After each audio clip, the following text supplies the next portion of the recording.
ఈ మొత్తం కుంభకోణం వెనకాల రేవంత్ రెడ్డి గారికి అండగా బ్యాక్గ్రౌండ్లో నిలబడ్డది ఈ అంతా మేనేజ్మెంట్ అంతా చేసింది ఒక బీజేపీ ఎంపీ.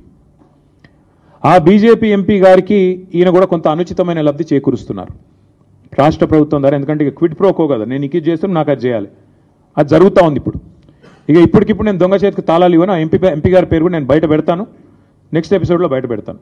ఎందుకంటే దీని వెనకాల ఉన్నది మొత్తం, దీని వెనకాల నడుపుతున్నది ఆ బ్రోకర్ను తెచ్చింది, ఆ బ్రోకర్ను రాష్ట్ర ప్రభుత్వానికి అటాచ్ చేసింది, ఆ బ్రోకర్ని అల్టిమేట్గా ఈ రకంగా ఆర్బీఐ ఐసిఐసిఐ బ్యాంకు నిబంధనలు పాటించకుండా ఆగమేఘాల మీద 10,000 కోట్ల రూపాయలు అన్నిటిని వయలేట్ చేస్తూ తెచ్చింది కూడా ఆ ఎంపీ గారి సారథ్యంలోని ఆ బ్రోకర్.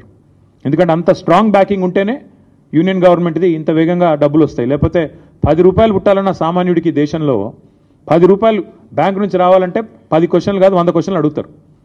ఒక లోను శాంక్షన్ కావాలంటే హోమ్ లోన్ మీ అందరికీ తెలుసు, అందరికీ ఉండే ఉంటాయి ఇక్కడ లోన్లు.